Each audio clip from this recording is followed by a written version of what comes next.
You may have arms and legs, but unless you know three things. Number one, who are you and what your value is? Number two, what is your purpose here in life? And number three, what is your destiny when you're done here?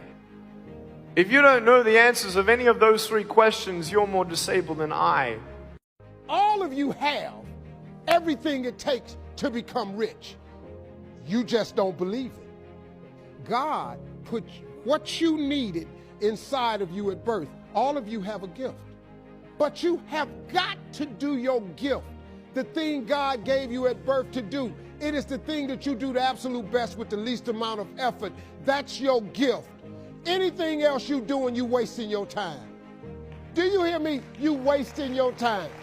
The greatest gift that you can give yourself is to find something that you're naturally adept at and figure out a way to make a living at it. Because if you do that, every day will be a play day. People always ask me, they say, why is it that you're working out so hard and you have always a smile on your face? The others are working out just as hard as you do and they look sour in the face. Why is that? And I told people all the time, I said, because to me, I'm shooting for a goal. In front of me is the Mr. Universe title. So every rep that I do gets me closer to accomplishing that goal. Every single set that I do, every repetition, every weight that I lift will get me a step closer to turn this goal into reality. To have more, you simply have to become more. Don't wish it was easier, wish you were better. Don't wish for less problems, wish for more skills.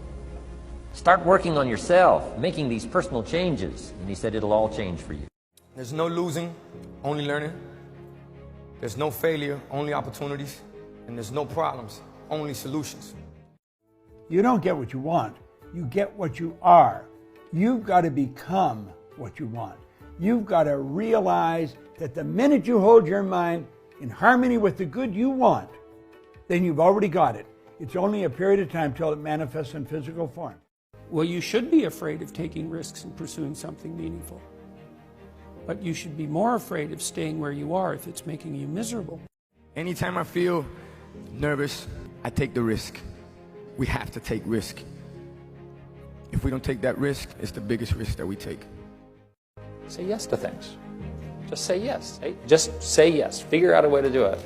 Say yes to invitations to a new country. Say yes to meet new friends. Say yes to learn something new. Yes is how you get your first job, your next job, your spouse, even your kids.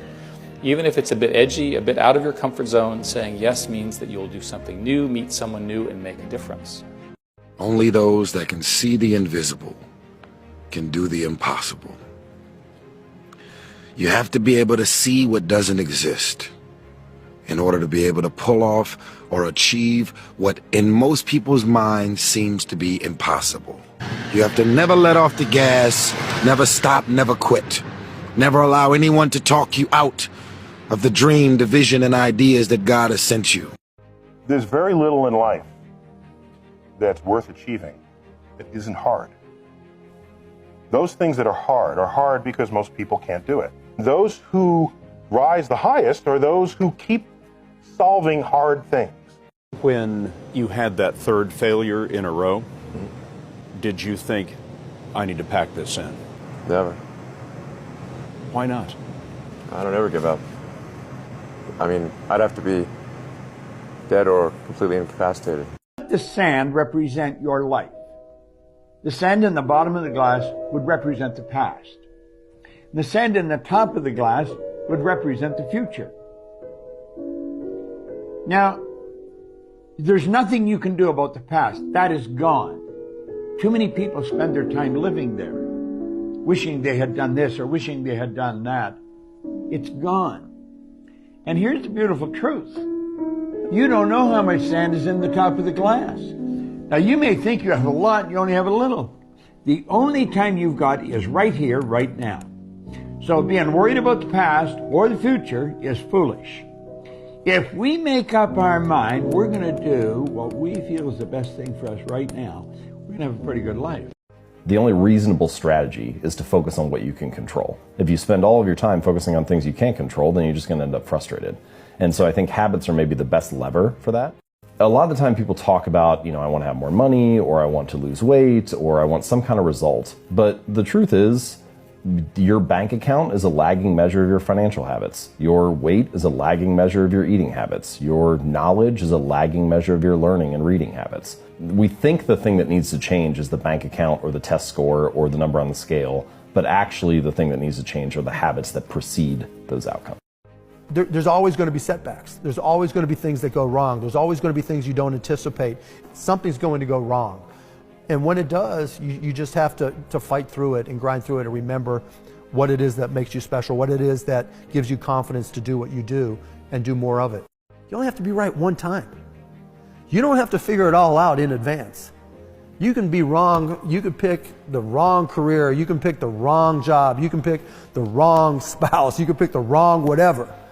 But you get it right one time, you're set. But if you don't try, you'll never get that one time. Time is rolling away for all of us at the same pace. If you sit, it rolls away, if you sleep, it rolls away, if you do something, it goes away, if you don't do anything, it goes away. You're happy or miserable, it goes away. Time is running out for all of us. Remember, only the disciplined ones are free in life. If you are in discipline, you are a slave to your moods. There is a sign. The best time to plant a tree was 25 years ago. But the second and the best time to plant a tree of self-discipline is today. The key is to get momentum and keep momentum. If you work your tail off to get momentum going and then you drop it, oh my God, you got to start all over again. And so the way you do that is you have a daily practice. It's not like, years ago I went to a seminar by Jim Rohn and then my life was perfect. It's like I kept immersing myself in all these things, but I also made sure each day I was making some form of progress. When things are great, when you're winning, be your own worst critic. Accept that you're doing some things well, but break down the play and see where you can improve. This will keep you winning. Buddha said, well, don't be too attached to things. And what does that mean? It doesn't mean deny the world. It might mean deny the world if you're too in love with the material, like with material well-being, because it's constraining you. It's making you less than you could be. But the fundamental lesson is don't let what you are stop you from being what you could be. I hate perfect. I think perfect is the worst. Perfect is based on insecurity. It's insecurity. You're scared of other people's feedback on it, so you are aiming for some theoretical perfection. I don't care what they think. Thus, there is no perfect. That's so liberating. It's the liberating key. I want to thank me for believing in me. I want to thank me for doing all this hard work. I want to thank me for having no days off. I want to thank me for never quitting.